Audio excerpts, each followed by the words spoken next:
Praise the Lord. प्रभूच्या नावाला धन्यवाद देऊया प्रियांनो या सुंदरच्या वेळेसाठी. प्रियांनो, जीवनामध्ये किती व्यस्तता तुमच्या जीवनात आली आणि त्या व्यस्ततेमधून देवाने जर प्रेरणा दिली ना की मला असं असं करण्याची इच्छा आहे, त्यावेळेस कधीच त्या जीवनात आलेल्या व्यस्ततेकडे लक्ष देऊ नका, पण देव काय बोलत आहे ना त्याच्याकडे लक्ष द्या. आणि तो शब्द जर पूर्ण करण्याची तुम्ही मनापासून तयारी मनात केली ना प्रियांनो, कुठली अडचण येऊ द्या, कुठलं अडखळण येऊ द्या, स्वतः सैतानाचा दुष्ट आत्मा जरी उभा राहिला समोर, तरी देव बाप जे बोललेलं आहे सेवकाला ते पूर्ण केल्याशिवाय राहणार नाही. अंतिम समयामध्ये देव बाप्पाचा आत्मा सेवकाशिवाय अन्य कोणाशीच बोलत नाही. भविष्यवाणी करणं ती त्याच्या मनाची इच्छा राहिली, पण संदेष्टा नावाचा शब्द आजच्या समयामध्ये देव बाप्पाने ठेवलेला नाही. पण आज जो तो संदेष्टा होण्याची फार इच्छा धरतोय आणि काही जण तर संदेष्टा या नावाने स्वतःला संबोधायला पण लागलेले आहे. प्रियांनो, आम्ही आमच्या मनाने स्वतःला संबोधण्यापेक्षा देव बाप आम्हाला काय संबोधितो ना हे जास्त महत्वाचं आहे. आणि देव बाप जे आमच्यासाठी संबोधितो ना ते देव बाप करून दाखवतो. पण आम्ही जर आमच्या मनाने स्वतःला काय संबोधलं ना त्यामध्ये आम्ही यशस्वी होतोच, याची शाश्वती नसते. म्हणून देवाच्या आखणीत राहा, देवाच्या विचारात राहा आणि देव जे सांगतो ते करण्याची तयारी करा. तरच तुमच्याकडून प्रभूची सेवा आत्म्याने आणि खरेपणाने होईल. म्हणून जो देवबाप स्वर्ग सोडून या जागेत आलाय, देवबाप्पाला माहित होतं माझा दास जिथं चाललाय तिथं किती प्रियजन आहे. मला माहिती नव्हतं. माझ्या डोक्यात सहज विचार आला, अरे मी जिकडं चाललोय ना तिकडं भरपूर सगळे घरातले प्रियजन माझीच वाट बघत बसले असतील. या विचाराने आता या आलमगीरच्या इकडे टर्न मारताना डोक्यात असा विचार आला. पण मला जे मी ठरवलं, जे विचारात आणलं त्यासारखा आहे का विचार? म्हणून माणसाने कधी स्वतःच्या विचाराने काही करण्याची स्वतःला तयारी करून घेऊ नये. देवबाप सांगन ना ते निश्चित झाल्याशिवाय राहणार नाही. आणि देवबाप्पाने सांगितलेलं केलं नाही ना ते तुमच्याच्याने होणार नाही. बघा, मी देवबाप मला सुचवित होता विचारातून, तू सगळं काही तयारीनिशी हॉस्पिटलला जा. पण मी तयारीनिशी नाही गेलो. मला तिथं एवढी तयारीने जायची काही गरज नाही. आपण तिथून घरी येऊ, मग सगळी तयारी करून प्रार्थनेला इकडे येऊ. पण देवबाप्पाचा विचार ना करला. बघितलं ना आज बॅग मागतो. म्हणून देवाचा शब्द कधीही मनुष्याने नाकारू नये. ते पूर्ण करण्याची तयारी दाखवा, पुढचं देवबाप करेल. म्हणून भक्तीची सुरुवात आपल्यामध्ये मौनताई आहे, ती करेल. प्रार्थना करू आपण. पवित्र पवित्र पवित्र पवित्र पवित्र हे आमच्या आकाश आणि पृथ्वी निर्माण करत्या माझ्या अब्राहम याकूब इसहाकाच्या देवा प्रभू परमेश्वरा, माझ्या महान देवा तुला उपथांबता उंचाविते, तुला गौरविते, तुला मान मेमा आदर देते माझ्या बाप्पा. प्रभू प्रार्थना करते आज दिवसभर समोर ज्या सायंकाळच्या समय परमेश्वरा प्रभू तू तुझ्या भक्तीसाठी आम्हा सर्वांनी एकत्रित केलं. प्रभू तुझ्या नावाला मी धन्यवाद देते माझ्या बाप्पा. प्रार्थना करते ते बाप्पा तुझा सेवक प्रभू परमेश्वरा इथे ते वचन पेरण्यासाठी आला असताना परमेश्वरा त्यांना तू विशेष प्रकारे आशीर्वादाने भरून काढ दे बाप्पा. ते जे काही संदेश सांगणारे माझे देव बाप्पा ते सांगण्यासाठी त्यांना लागणारं ज्ञान बुद्धी प्रभू त्यांना तू पुरव प्रभू. त्यांना योग्य ते मार्गदर्शन कर दे बाप्पा. जेणेकरून बाबा आमचं हे रिक्त जे अंतकरण आम्ही घेऊन आलो तुझ्याकडे दे बाप्पा, ते रिक्त अंतकरण प्रभू तू भरून टाक तुझ्या वचनाने देव बाप्पा.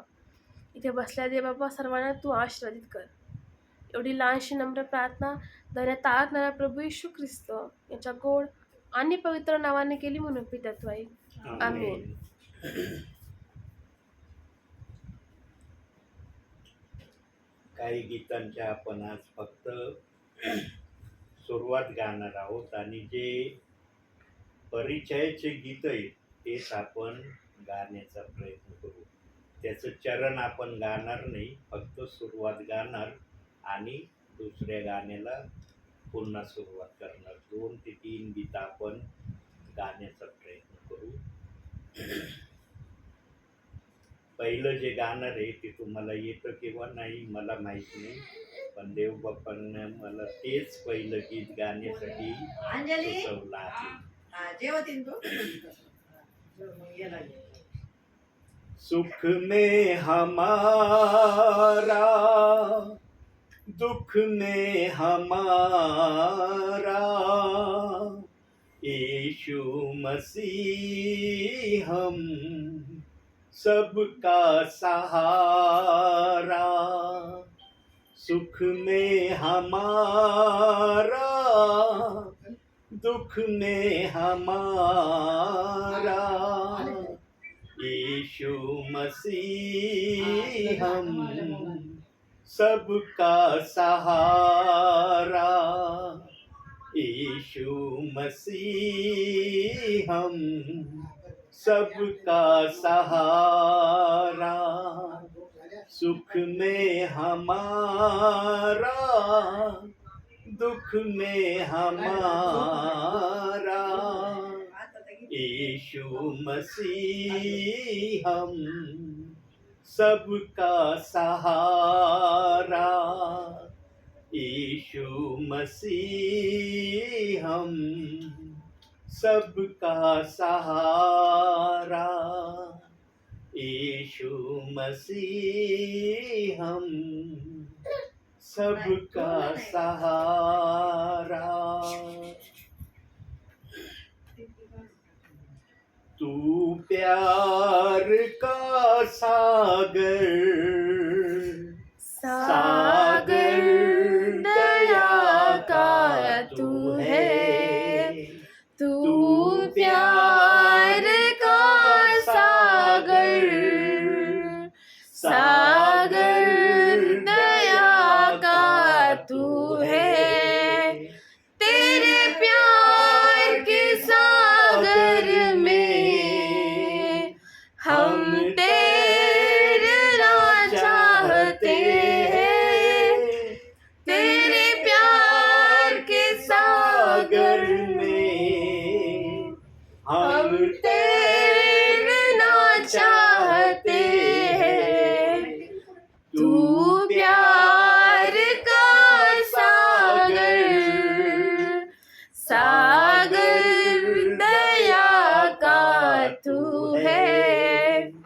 तू प्यार का सागर, सागर दया का तू है. गहराई मिली सागर की, ऊंचाई मिले आसमां की. गहराई मिले सागर की, ऊंचाई मिले आसमां की. पर कोई नाप ना पाएगा गहराई तेरे प्यार की. पर कोई नाप ना पाएगा गहराई तेरे प्यार की. तू प्यार का सागर, सागर दया का तू है. तू प्यार का सागर, सागर दया का तू है. परमेश्वर होने पर भी तू मानव रूप धारण किया. परमेश्वर होने पर भी तू मानव रूप धारण किया. प्रभु तेरे इसी प्यार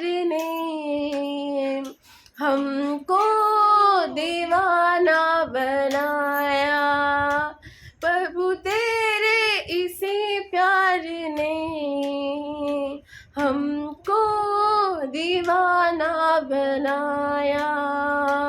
तू प्यार का सागर, सागर दया का तू है। तू प्यार का सागर, सागर दया का तू है। मी वेचिले फुलांना काटे ख्रिस्ता मिळाले। मी वेचिले फुलांना काटे ख्रिस्ता मिळाले। जखमी करून तुझला मला सर्व रे मिळाले। जखमी करून तुझला मला सर्व रे मिळाले।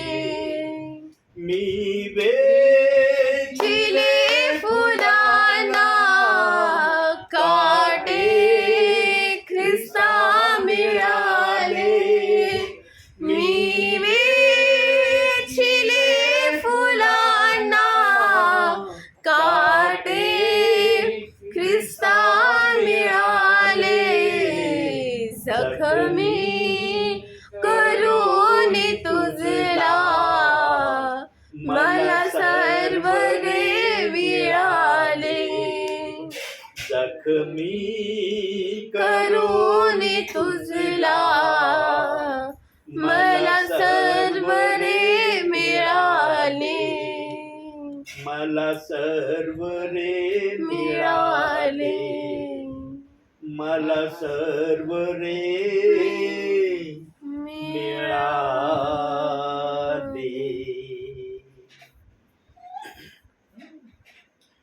कुछ मिले या ना मिले, प्रभु की स्तुति हो। वो बढ़े और मैं घटूं, प्रभु की स्तुति हो। कुछ मिले या ना मिले, प्रभु की स्तुति हो, प्रभु की स्तुति हो।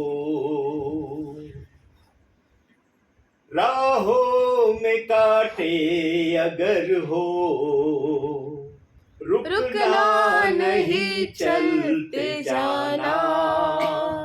यीशु तेरे साथ है, ये तू विश्वास करना। संसार के अंत तक वो तेरे साथ है। राहों में कांटे अगर हो, रुकना नहीं चलते जाना। यीशु तेरे साथ है, ये तू विश्वास करना। संसार के अंत तक वो तेरे साथ है। एक आणखी शेवटचं गाऊया। हो जय जयकार, जय जयकार करे। हो जय जयकार, जय जयकार करे। वो है हमारा राजा, राजा दुख संकट से बचाता बचाता। वो है हमारा राजा, राजा दुख संकट से बचाता बचाता। हम पर अपनी करुणा करता और करता उपकार। क्यों ना उस पर तन मन हारे, मागणाधिकार हो. जय जयकार जय जयकार करे हो. जय जयकार जयकार करे. Praise the Lord. या सर्व गीतांसाठी प्रभूच्या नावाला धन्यवाद देऊया. देव बाप्पाने जो शब्द माझ्या मुखातून काढला ना, मी त्या शब्दाप्रमाणे करणार आहे. देव बाप्पाने फक्त गीताची सुरुवात गाण्याची मला प्रेरणा दिली, मी गीताची सुरुवातच केली. कारण प्रियांनो, देव बाप जसं सांगतो ना, तुम्हाला देव बाप्पाने पुढचं गायची प्रेरणा दिली, मी तुम्हाला स्टॉप केलं नाही. कारण देव बाप्पाचा आत्मा कोणाकडून काय करत ना, तो सांगून नाही करत, करून दाखवतो. म्हणून कोणालाही देवाच्या स्तुतीपासून अडवलं नाही पाहिजे. आणि दुसरं, लहान मुलांना प्रभूकडे येण्यापासून अडवलं नाही पाहिजे. देव बाप्पाला या दोन गोष्टींना मुळीच आवडत नाही. कारण देव बाप आशांच्याच मुखातून आपली स्तुती आराधना करून घेतो आणि लहान मुलांना आपल्या सानिध्यामध्ये सांभाळतो. प्रियांनो, देवाचं मनोगत समजण्यासाठी ना, देवाच्या आत्म्याचं मनोगत आमच्यामध्ये आलं पाहिजे, तर आम्हाला ते सांगता येणार आहे. मनुष्य आपल्या बुद्धीने काहीच करू शकत नाही, काही त्याला करणं संभव नाही. त्याने जर बुद्धीने करायचं ठरवलं ना प्रियांनो, तर मग हे पवित्र शास्त्र जे आम्हाला देव बाप्पाच्या आत्म्याने दिलंय, याचा काय उपयोग आमच्या जीवनामध्ये राहील? आत्म्यापेक्षा आमचे विचार आणि आमची बुद्धी जर श्रेष्ठ व्हायला लागली, तर मग देवाच्या आत्म्याच्या शब्दाला काय किंमत राहील? म्हणून देवबाप वचनात बोललाय, मी आपलं गौरव कोणाला देणार नाही. मला माझं गौरव जसं पण करणं मी ठरवलं, तसंच गौरव मी करून घेईन. देवबापाने जसं गौरव माझ्या मुखातून करण्याचं ठरवलं, मी देवबाप्पाच्या त्याच गौरवाप्रमाणे केलं. प्रियांनो, देवबाप फक्त माणसाचं ना आज्ञाधारक पण किती त्याच्यामध्ये आहे, आणि तो आपल्या मनाला किती देवाच्या सांगण्याकड लक्ष केंद्रित करतो ना, या गोष्टी देवबाप सेवकाकडून, विश्वासणाऱ्याकडून तपासित आहे. आणि ज्यांच्याविषयी देवबाप्पाच्या मनात अशा योजना कल्पना आहे ना, ते सर्वात जास्त आशीर्वादित प्रियजन आहे. लक्षात ठेवा प्रियांनो, कारण बायबलमध्ये देवाने सांगितलंय, जो स्वतःला उंच करण्याचा प्रयत्न करील त्याला नीच केलं जाईल, आणि जो स्वतःला नीच करील त्याला उंच केलं जाईल. प्रियांनो, देवाचं बोलणं इतकं गहन बोलणं आहे ना, त्या बोलण्याचं आम्हाला फक्त पवित्र आत्म्याने समजावून सांगण्याची तयारी जर ठेवली ना, तर आणि तरच आम्हाला देवाचं मनोगत काय आहे, देवाची सेवा काय आहे, आणि देव आपल्या सेवकाकडून, विश्वासणाऱ्याकडून कशाची अपेक्षा करतो, हे आम्हाला कळल्याशिवाय राहणार नाही. म्हणून एक वचन बघूया आज आपण बायबलमधून. काढूया आपण योहान पुरुष शुभवर्तमान याचा 12वा अध्याय 24वा वचन. मी तुम्हाला खचित खचित सांगतो, गव्हाचा दाणा जमिनीत पडून मेला नाही, तर तो एकटाच राहतो, आणि मेला तर पुष्कळ पीक देतो. यांनो, ज्यांना पण देवाने आपल्या राज्यामध्ये स्वीकारलेला आहे ना, त्यांना या प्रक्रियेप्रमाणे त्याने आपल्या राज्यात ठेवलंय. आणि जो अशा राज्यामध्ये येण्यासाठी उत्सुक आहे ना, त्याच्याजवळ प्रभू आल्याशिवाय राहत पण नाही. पण जो प्रभूमध्ये राहून मी काहीतरी आहे हे दाखवण्याची इच्छा धरेल ना, मग तो गव्हाचा दाणा जमिनीत पडून मेलेल्यासारखा नाही. गव्हाचा दाणा जर मरतो ना प्रियांनो, तर तो देवाचं गौरव करण्यासाठी मरतो. मग गव्हाचा दाणा मातीत जर मेला नाही, तर कोणतंच रोपटं उगवून येत नाही. तो दाणा संपला मातीमध्ये. पण जर तो दाणा मातीमध्ये मेला, तर तो पुष्कळ दाण्याचं फळ घेऊन येतो.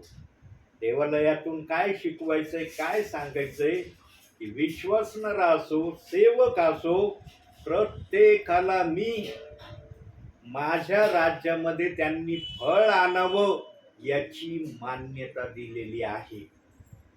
पण आम्ही ना वचन आत्मसात करत नाही प्रियांनो. वचन ऐकतो आम्ही. देवाने आम्हाला आपल्या राज्यात घेतानाच या गोष्टीने आमच्या बरोबर देव बाप्पाने आपला संबंध स्थापित केलेला आहे. कसा केला वचनातून पाहूया आपण. योहानकृत शुभवार्त म्हणच काढूया, 15वा अध्याय काढू, 16वं वचन. बघा तिथं काय लिहिलंय. तुम्ही मला निवडले नाही तर मी तुम्हाला निवडले व तुम्हाला नेमिले आहे. त्यात हेतू हा की तुम्ही जाऊन फळ द्यावे, तुमचे फळ टिकावे आणि जे काही तुम्ही माझ्या नावाने पित्याजवळ मागाल ते त्यांना तुम्हाला द्यावे.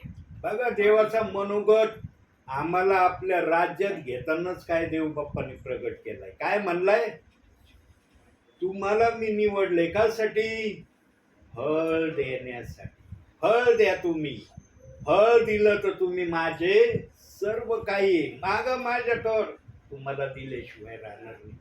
आणि एक गोष्ट लक्षात ठेवा, जो गव्हाचा दाना मातीमध्ये पडून मरतो ना प्रियांनो, त्याच्याकडं खूप अडचणी, समस्या, निरनिराळे मोह, निरनिराळे लोक त्याच्यासमोर सैतान आणल्याशिवाय राहत नाही.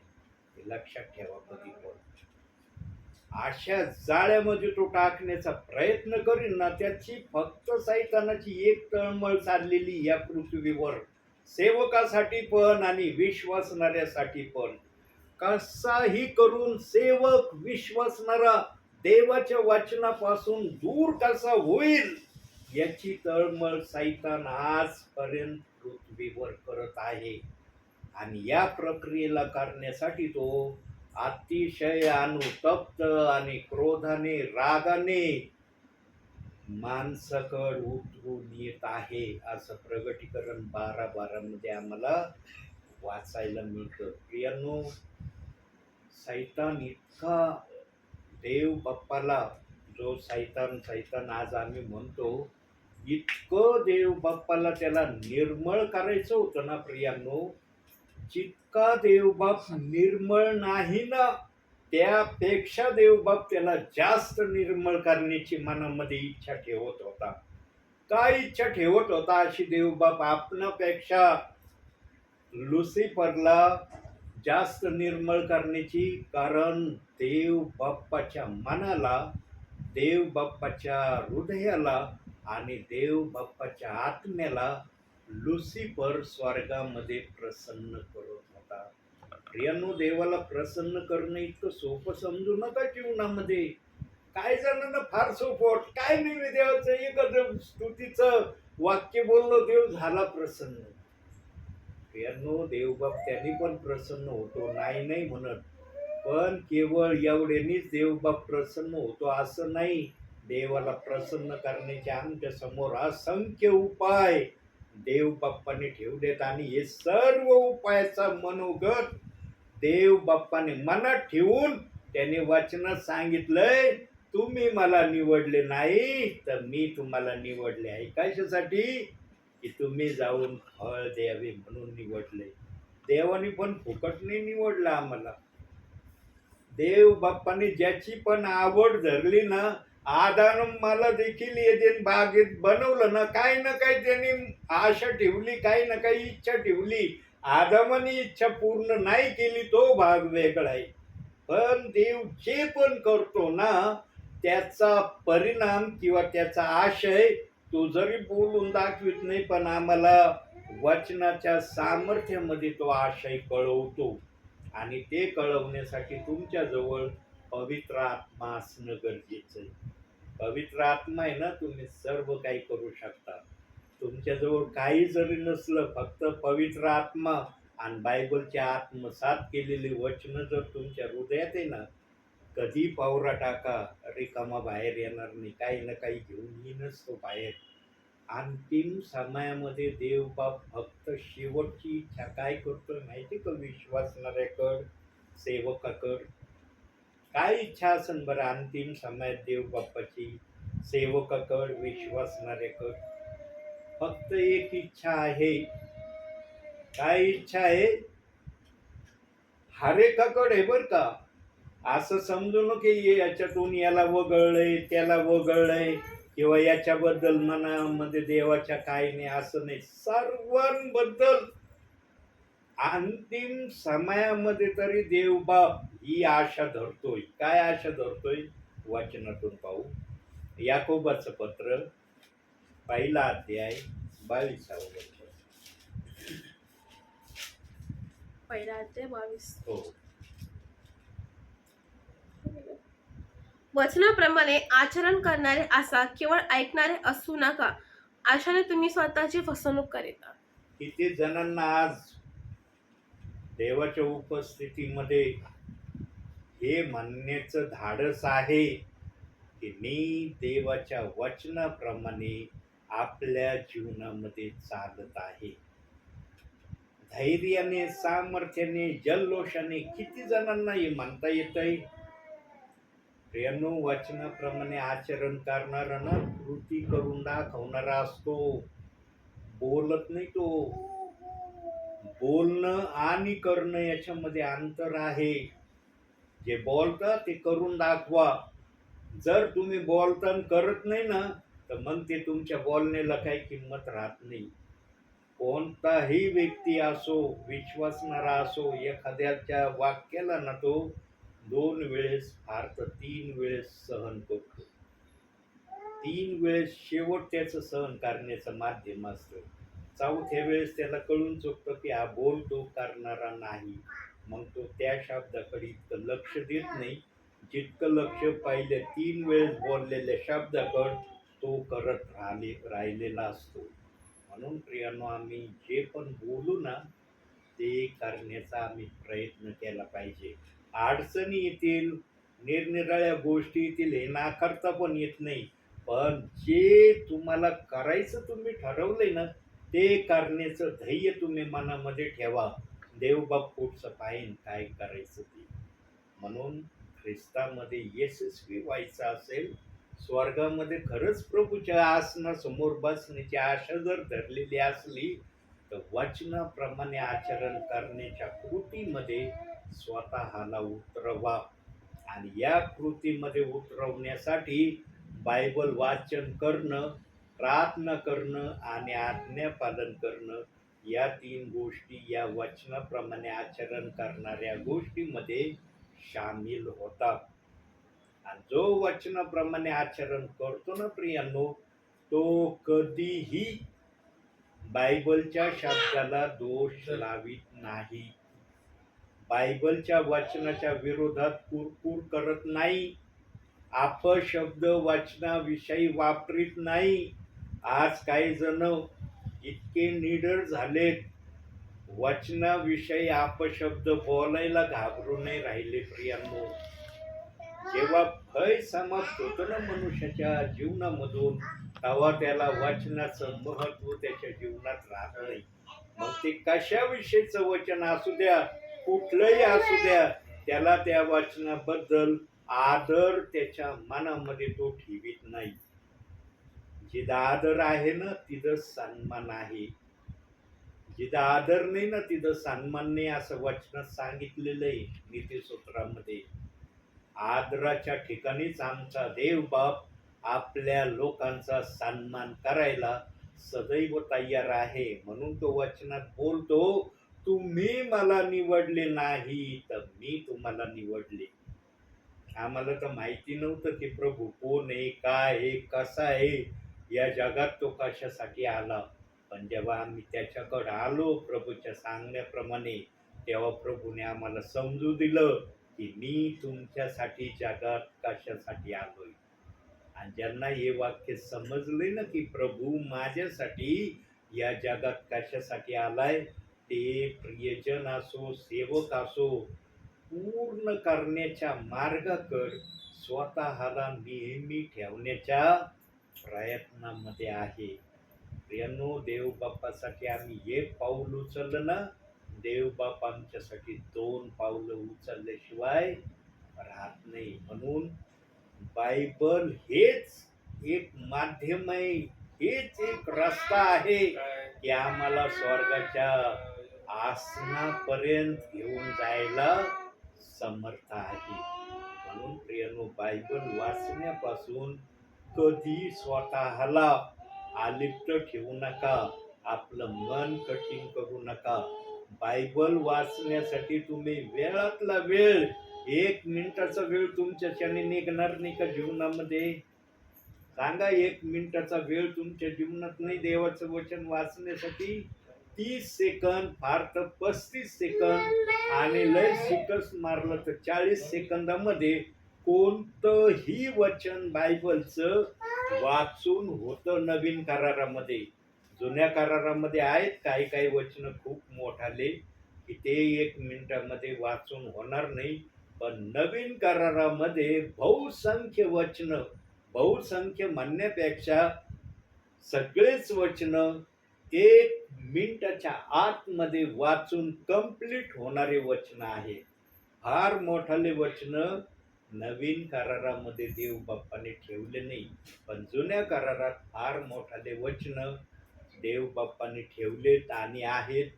हे देखील मी बायबलमध्ये वाचलंय. यानो, जो देवाचा सन्मान एक वचन वाचल्याने करतो ना, एक वचन जर तुम्ही ध्यान देऊन वाचलं आणि त्याचं मनन आत्म्याने केलं ना प्रियांनो, तर देवाचं म्हणणं काय माहिती का? एक वचनाविषयी तुमच्या प्रती देव बाप म्हणतो यांनी 10 वचन वाचले. किती वचन वाचले? 10 वचन वाचले. देव बाप एकावर 0 ऑटोमॅटिक लावतो. फक्त संख्येच्या पुढं तुम्ही किती 0 लावा, तेवढी तुमची पातळी उंचावणार. आता एकाच्या पुढे 1 लावलं तर 10 बनतात, 2 जर लावले तर 100 बनतात, 3 शून्य लावले तर 1000 बनतात, 4 शून्य लावले तर 10,000 बनतात, आणि 5 शून्य लावले तर 1,00,000 बनतात. किती महत्व आहे शून्याला. पण शून्याचं महत्व केव्हा वाढतं? संख्या जर असली तर त्या शून्याची किंमत वाढती. पण आमच्या जवळ संख्या नाही ना, तर आमची किंमत नाही. बघा बोलताना कुणी काय नाही हो, त्याचं कॅरेक्टर 0 आहे. काही जण बोलतात काय त्याचं कॅरेक्टर 0 आहे, त्याला काय महत्व देऊ नका. पण ह्याच कॅरेक्टर शब्दाच्या अगोदर एक शब्द जर लावला आणि 0 वापरला तर 10 बनते. म्हणून प्रियांनो, 0 लावण्याचं कार्य हे देव बाप्पाकडून होतं. 0 लावण्याचं कार्य आपणही स्वतः होऊन करू नये. स्वतःने लावलेले 0 कधीच यशस्वी देवबाप करणार नाही. पण देव बाप्पाने लावलेले 0 आम्हाला उंच पातळीला घेऊन गेल्याशिवाय राहणार पण नाही. म्हणून आदर सन्मान जर आम्हाला आमच्या जीवनामध्ये हवा आहे, तर वचन वाचण्यामध्ये देव बाप्पाने तो सर्व काही ठेवा आशीर्वादाचा आमच्यासाठी ठेवलाय. वचन वाचण्याकडे दुर्लक्ष करू नका. वेळात वेळ काढून एक वचन ध्यान देऊन वाचा. 2 मिनिटं त्याचं मनन करा. देव बाप्पा का तुमच्या जीवनात एकदा का पटरीवर गाडी चढली ना तुमची, एक वचन वाचणारे तुम्ही नाही राहणार. किती वचन वाचताना सांगता येणार नाही. आणि किती वचन वाचून झालेले तुम्ही देवाच्या नजरेत तुम्हाला देवाने पाहिलं ना, तर नंतर मग तुम्ही किती अध्याय देव बाप्पाचे वाचणारे होतात ना, ते पण सांगता येणार नाही. पण इच्छा देव बाप्पाची पूर्ण होत असली तर या प्रक्रिया आमच्या जीवनामध्ये होतील. पण देवाच्या नावाखाली मला उंच व्हायचंय, मला काहीतरी देवासमोर स्वतःला सादर करायचंय, लोकांसमोर माझी किंमत वाढवायची, या अनुषंगाने जर तुम्ही देवाच्या राज्यात राहून करायचा प्रयत्न करा, बघा तुमचा हा प्रयत्न देवबाप यशस्वी करतो का? मुळीच यशस्वी नाही होणार तो प्रयत्न. तुम्ही जी पण गोष्ट ठरवता ती गोष्ट पूर्ण होणार नाही. आणि मग तू म्हणतो मी तो किती गोष्ट पूर्ण होण्यासाठी धाडसाने कार्य करत होतो, त्या धाडसामध्ये देवाचं सामर्थ्य नाही ना. तुमच्या सामर्थ्याला काही महत्व नाहीये. म्हणून देव बाप्पाने बायबलमध्ये सांगितलंय, तुम्ही कोणाच्या तरी आज्ञेमध्ये राहा. बघा, आता आज्ञेमध्ये राहा म्हटलं, एक वचन आपण पाहूया. यहोशुआचं पुस्तक 8 आणि 9 वचन वाचा. 2 वचन. 8 आणि 9 ना? हो, कितवा अध्याय? पहिला अध्याय. नियमशास्त्राचा हा ग्रंथ तुझ्या मुखी सदैव असू दे. त्यात जे काही लिहिले आहे ते तू काळजीपूर्वक पाळ आणि रात्रदिवस त्याचे मनन कर, म्हणजे तुझा मार्ग सुखाचा होईल व तुला यश प्राप्ती घडेल. मी तुला आज्ञा केली आहे ना, खंबीर हो, हिंमत धर, घाबरू नको, कचरू नको, कारण तू जाशील तिकडे तुझा देव परमेश्वर तुझ्या बरोबर असेल. पाहिलं यहोशुआला मोशेने काय सांगितलं होतं, आणि यहोशुआने पण मोशेने जे सांगितलं ना ते करून दाखवलं. प्रियांनो, करून दाखवण्यामध्ये आमचा आदर सन्मान आहे. आम्ही जर करून दाखवलं नाही, केवळ ऐकत राहिलो किंवा वाचत राहिलो, तर आमचा आदर सन्मान होईल याची शाश्वती देता येत नाही. म्हणून मोशेने जे जे यहोशुआला सांगितलं ते यहोशुआने आपल्या जीवनात पूर्ण केलं. म्हणून यहोशुआच्या हातून प्रभू परमेश्वराने पण महान असे कार्य करून घेतले. त्यातलं एक यहोशुआचं कार्य आपण बघू या वचनातून.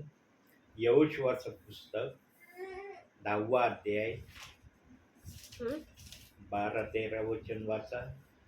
परमेश्वराने अमोऱ्यांना इस्रायल लोकांच्या हाती दिले. त्या दिवशी यहोशुआ परमेश्वराशी बोलला. इस्रायला समक्ष तो असे म्हणाला, हे सूर्या, तू गिबोनावर स्थिर हो. हे चंद्रा, तू अयलोनच्या खोऱ्यावर स्थिर हो. तेव्हा राष्ट्राने आपल्या शत्रूंचे पुरे उसने फिडीपर्यंत सूर्य स्थिर झाला आणि चंद्र थांबला. यशायाच्या ग्रंथात ही कथा लिहिली आहे ना. सूर्य आकाशाच्या मधोमध सुमारे एक संपूर्ण दिवस थांबला.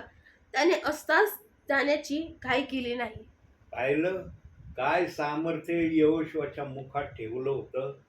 पृथ्वीवरून करोडो अंतरावर असलेल्या सूर्याला यहोशुआने पृथ्वीवरून सांगितलं, गिबोनाच्या पर्वतावर तू स्थिर हो. आज मावळण्याकडे जाण्याची तू घाई करू नको. प्रेमनो, या ठिकाणातून मी बोलत आहे. मला सांगता येईल का माझा आवाज कुठपर्यंत जातोय? कुठपर्यंत माझा आवाज लोकांपर्यंत पोहोचत असेल? मला तर एवढी शाश्वती देता येत नाही. माझा आवाज या ठिकाणातून महिमाच्या घरापर्यंत जातोय का नाही याची मला खात्री नाही. पण यहोशुआ पृथ्वीवरून सूर्याकडे पाहून शब्द बोलला. सूर्याला ते शब्द यहोशुआच्या ऐकायला गेले. कसे काय गेले प्रियांनो ऐकायला? कारण जो सर्व पृथ्वीला व्यापून राहतो ना, पृथ्वीला व्यापून राहणारा देवाचा शब्द आहे. आणि तो देवाचा शब्द सूर्यापर्यंत आवाजाने पोहोचला. बोलणारा यहोशुआ होता हे मान्य आहे, पण त्या शब्दामध्ये सामर्थ्य ठेवणारा प्रभूचा आत्मा होता. म्हणून सूर्याला यहोशुआचा शब्द ऐकायला गेला आणि तो गिबोनाच्या पर्वतावर स्थिर उभा राहिला. चंद्राला यहोशुआने आज्ञा नव्हती केली की तू पण स्थिर हो, पण सूर्याचं चालचलन पाहून चंद्राने देखील ठरवलं, जर सूर्य थांबतोय तर मी पण थांबायची तयारी करीन. यानो, आज्ञा मानण्यामध्ये आणि त्या करण्यामध्ये सर्वात मोठे आशीर्वाद देव बाप्पाने ठेवलेत. मग त्या आज्ञा निरनिराळ्या प्रकारच्या असू शकतात, पण त्या आज्ञा जर आम्ही पाळल्या ना प्रियांनो, तर आमच्या जीवनात आशीर्वाद आल्याशिवाय राहणार नाही. म्हणून प्रियांनो, वचनात जे सांगितले ना ते आम्हाला भावी जीवनामध्ये आम्ही आशीर्वादित व्हावं देवाच्या सानिध्यामध्ये आमचं स्थान सदैव स्थिर असावं म्हणून हे बायबल आम्हाला दिलंय. हे बायबल देव बाप्पाने असं दिलं नाही. झोपेतून उठला देव बाप्पाने आमच्या हातात बायबल सोपवून दिलंय असं केलंच नाही. देव बाप्पाने सर्व ठराव त्याने जे मनात ठरवले ते वचनात त्यांनी लिहिले आणि त्या ठरावामध्ये प्रेषितांची कृत्य 2 अध्याय 38व्या वचनाचा पण ठराव देव बाप्पाने वचनात ठेवला आहे. पण आज त्या वचनाचा रेफरन्स ऐकण्याची काही जणांची इच्छा नाही. ज्यांना त्या वचनाचं माहिती ते लगेच म्हणतात, ब्रदर सगळे वचन सांगा आम्हाला, त्या वचनाचा रेफरन्स सुद्धा उच्चारू नका. कारण प्रियांनो, जेव्हा आम्ही एखाद्या वचनाविषयी मनामध्ये कटुता ठेवतो ना, तेव्हा ते वचन कितीही देव बाप्पाच्या आत्म्याने सामर्थ्याने लिहिलेलं असलं ना, पण आमच्या मनाची कटुता ना त्या वचनाला उंच करण्याच्या प्रक्रियेमध्ये कधीच उतरत नाही. तर वचनाला खालच्या पातळीला कसं नेता येईल याकडे आमच्या मनाचा कल असतो. म्हणून प्रियांनो, मोशेने यहोशुआला जे जे सांगितलं ते मोशीचं सांगणं यहोशुआने तंतोतंत पाळण्याकडे सतत लक्ष दिलं. असं नाही म्हणता येत की यहोशुआने लक्ष नाही दिलं. काही ठिकाणी यहोशुआकडूनही चुका झाल्या असतील, याला पण नाकारता येत नाही. पण देव बाप्पाने यहोशुआच्या काही चुकांवर ऑटोमॅटिक पांघरून घातलं का? कारण प्रियांनो, न कळत झालेलं पाप देव बाप्पाला कळतं. जाणून बुजून केलेलं पाप देव बाप्पापासून लपू शकत नाही. म्हणून तुमच्या भावी जीवनामध्ये न कळत जर पाप तुमच्याकडून झाले असतील किंवा होत असतील तर समजून घ्या, त्यावर देव बाप पांघरून घालायला आजपर्यंत तयार आहे. पण जर तुम्ही समजून उमजून घेतल्यानंतरही आज्ञाधारकपणा न करता तुम्ही आपल्या इच्छेने काही करण्याच्या गोष्टीमध्ये स्वतःला आणताना तिथं तुमची इच्छा पूर्ण होईल याची गॅरंटी देता येत नाही. म्हणून ख्रिस्तामध्ये राहत असताना होईल तेवढं नम्रतेने राहण्याचा प्रयत्न करा, लीनतेने चालण्याचा प्रयत्न करा आणि दीनतेने प्रभूमध्ये वागण्याची तयारी देव बाप्पाला दाखवा. या 3 माध्यमातून आम्ही जर देवासमोर स्वतःला आणलं ना प्रियांनो, तर देव बाप आमच्याकडून त्याचं कार्य करून घेतल्याशिवाय मुळीच राहणार नाही. जुन्या करारामध्ये काही जणांनी, काही योद्ध्यांनी असे कार्य केले प्रियांनो, की जेव्हा आम्ही ते वाचन करतो ना बायबलमध्ये जुन्या करारात, तेव्हा आम्हाला देवाचा आत्मा त्या वचनाविषयी किंवा त्या शब्दाविषयी अशा गहन गोष्टी दाखवतो आणि आम्हाला सांगतो की यांना जर या गोष्टी करण्यामध्ये आनंद होता, हे करू शकले, तर तुम्ही तर माझ्या सांगण्यापेक्षा कितीतरी मोठ्या गोष्टी करण्यासाठी मी तुम्हाला निवडला आहे. देव बाप्पाने नेहमी आपल्या सामर्थ्यापेक्षा मनुष्यामध्ये जे सामर्थ्य ठेवलं आहे त्या सामर्थ्याला उंच करण्याची त्याने इच्छा प्रगट केली. कशी केली? वचनातून पाहूया. योहानकृत शुभवर्तमान 14वा अध्याय 12वं वचन. 14-12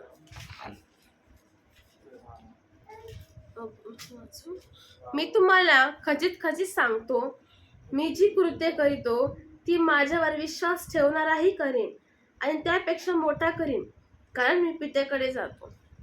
माझ्यावर विश्वास ठेवणारा, मी जे कृत्य करतो, जे काही करतो त्या कृत्यापेक्षा मोठाले कृत्य तो माझ्या नावाने या भूतलावर केल्याशिवाय राहणार नाही.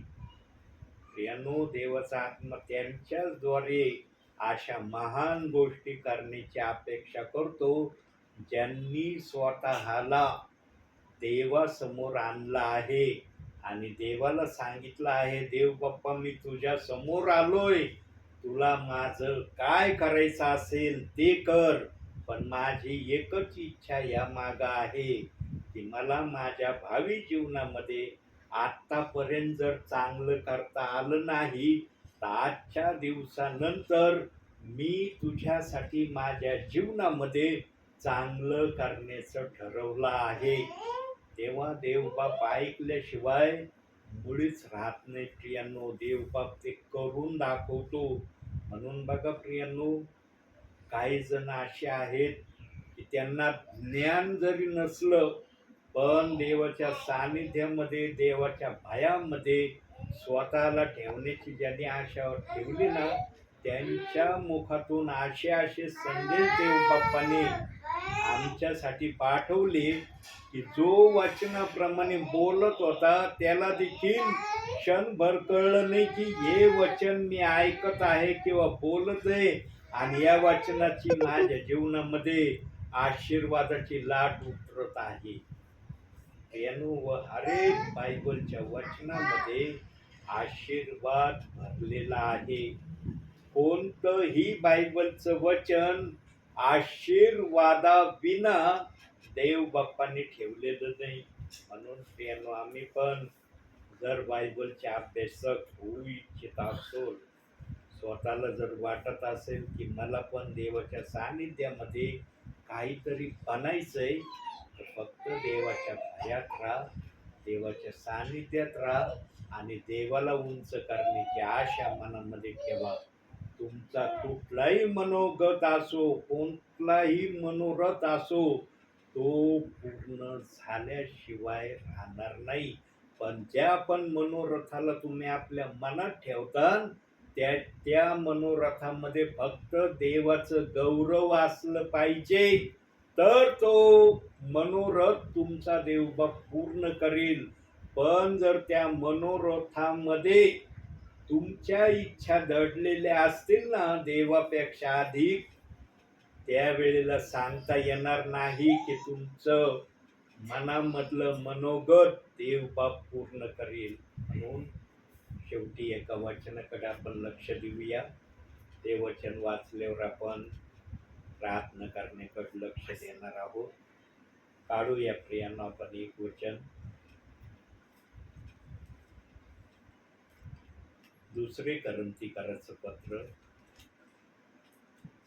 13वा अध्याय 5वं वचन.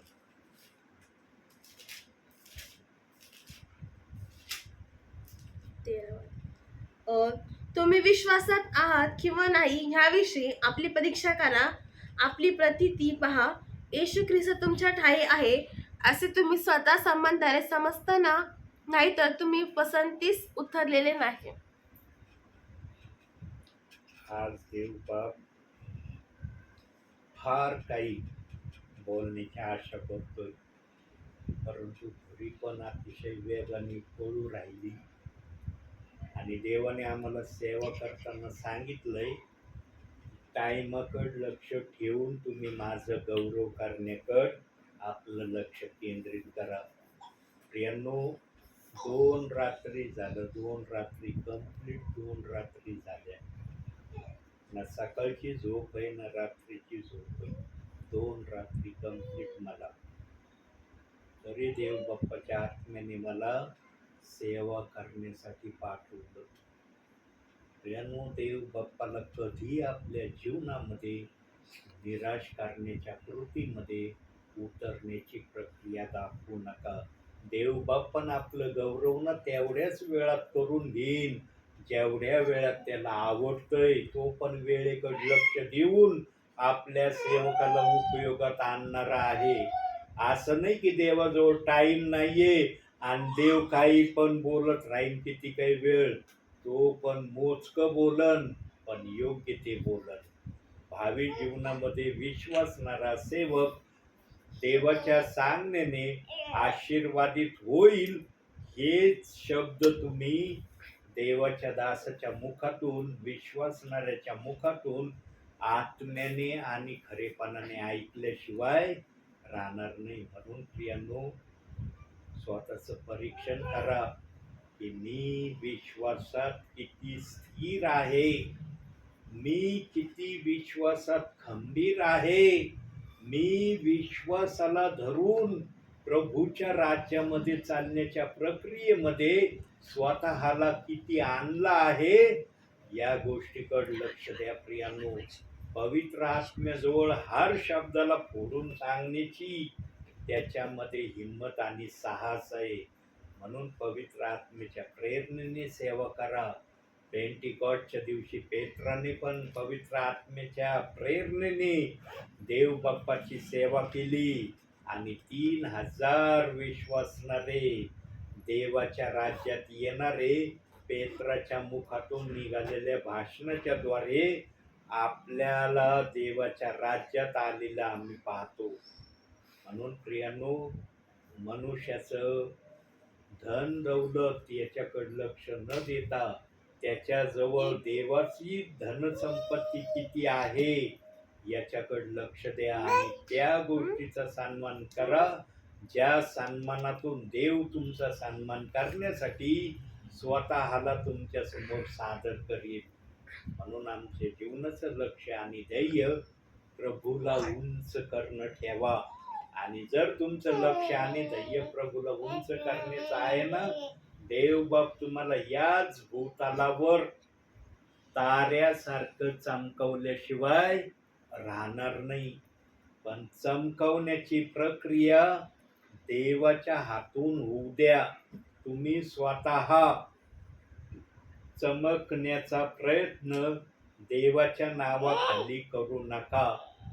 देवाच्या सांगण्याप्रमाणे करताल, आशीर्वादाने भरले जातात. पण देवाच्या सांगण्याप्रमाणे न करता माझ्या मनात आलंय आणि मी लगेच केलंय, त्याच्यामध्ये तुम्हाला यश प्राप्ती मिळेल, तुम्ही यशस्वी होताल याची खात्री आणि गॅरंटी देता येत नाही. म्हणून आजच्या छोट्याशा वचनातून देवबाप तुम्हाला आणि मला भरपूर आणि भरपूर आशीर्वाद देऊ.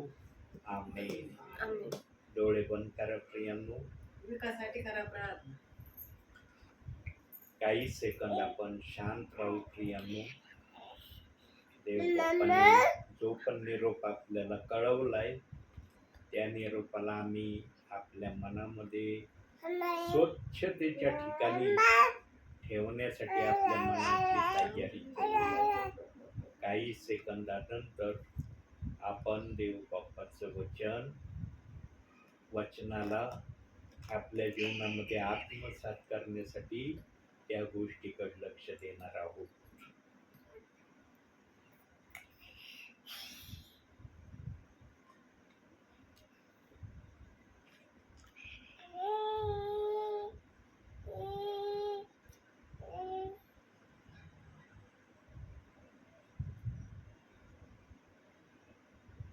आपल्यामध्ये शेवटची प्रार्थना मोनाताई करतील. आपण प्रार्थना करूया. पवित्र पवित्र पवित्र पवित्र पवित्र हे आमच्या आकाश आणि सृष्टी निर्माण करत्या आमच्या अब्राहम याकोब इसाकाच्या देवा प्रभू परमेश्वरा, तुला धन्यवाद देते, तुला उंचविते, तुला गौरव देते, मान में आदर देते माझ्या बाप्पा. प्रार्थना करते प्रभू, या सायंकाळच्या समय परमेश्वरा तुला सेवकाने सुंदरसा संदेश परमेश्वरा पेरल्या दे बाप्पा. प्रभू त्यांना तू विशेष प्रकारे दयागाना आशीर्वादित कर प्रभू परमेश्वरा. ते वचनाने प्रभू आम्हाला आशीर्वादित कर रे बाप्पा. ते वचन आम्ही नुसतं ऐकू न घेता तर त्या वचनाप्रमाणे आम्ही चालावं, वागावं आणि शिकावं प्रभू. अशी तू कृपा आमच्यावर कर दे बाप्पा. आम्ही तुझ्यावर फक्त शेवटपर्यंत विश्वास धरावा दे बाप्पा. युगाच्या समाप्तीपर्यंत प्रभू तुझा आम्ही विश्वास ठेवा मध्ये दे बाप्पा. प्रार्थना करते प्रभू येशू ख्रिस्ता प्रभू पगार अंकासाठी प्रार्थना करते दयागाना प्रभू. त्यांना त्यांच्या फॅमिली प्रभू तू आशीर्वादित कर दे बाप्पा. प्रभू त्यांची आई हॉस्पिटलमध्ये परमेश्वरा ते आजारी दे बाप्पा. प्रभू आम्हाला पूर्ण विश्वास आहे की त्यांना तो आरोग्य दिले माझ्या दे बाप्पा. प्रभू प्रार्थना करते असंच त्यांच्याबरोबर ते ज्या हॉस्पिटलमध्ये ॲडमिट आहे माझे बाप्पा. प्रभू तिथलं सर्व काही तू ताब्यात घे माझ्या देव बाप्पा. आणि प्रभू ते बेड तू आशीर्वादित कर माझ्या देव बाप्पा. प्रार्थना करते माझ्या येशू बाप्पा विकास दादासाठी परमेश्वरा. प्रभू त्याचे जे काही अडचण आहे प्रभू ती तुला सर्व काही माहिती आहे माझ्या देव बाप्पा. प्रभू त्याची प्रार्थना ऐक माझा देव बाप्पा, आणि सर्व काही तू व्यवस्थित करणारा माझा देव बाप्पा आहे प्रभू परमेश्वरा. प्रार्थना करते प्रभू, इथे बसला सर्वांना देव बाप्पा तू आशीर्वादाने भरून काढ माझा देव बाप्पा. प्रार्थना करते जसे जसं प्रभू यांना सुखाचं केलं प्रभू, तसं देखील त्यांचं जाण्या देखील प्रभू परमेश्वरा तू सुखाचं कर दे बाप्पा. काही चुकीने मागितलं असं दया घाला तर क्षमा कर प्रभू परमेश्वरा. एवढी स्लाशी नम्र प्रार्थना धन्य तारणा प्रभू येशू ख्रिस्त याच्या गोड आणि पवित्र नावाने केली म्हणून पित्या तो ऐक. आमेन. हे आमच्या स्वर्गातील पित्या, तुझे तुझे नाम मानले जाऊ. तुझे राज्य येऊ, जसे स्वर्गात तसेच पृथ्वीवर तुझ्या इच्छेप्रमाणे हो. आमची रोजची भाकर आज आम्हास दे, आणि जसे तू आमच्या ऋण सोडले आहे तसेच तू आमचे ऋण आम्हास सोड, आणि आम्हास परीक्षेत आणू नकोस तर आम्हास वाईटापासून सोड. कारण की राज्य, सामर्थ्य आणि गौरव ही सर्व काळ तुझीच आहे. आमेन. प्रभू येशू रक्त की जय. प्रभू येशू रक्त की जय.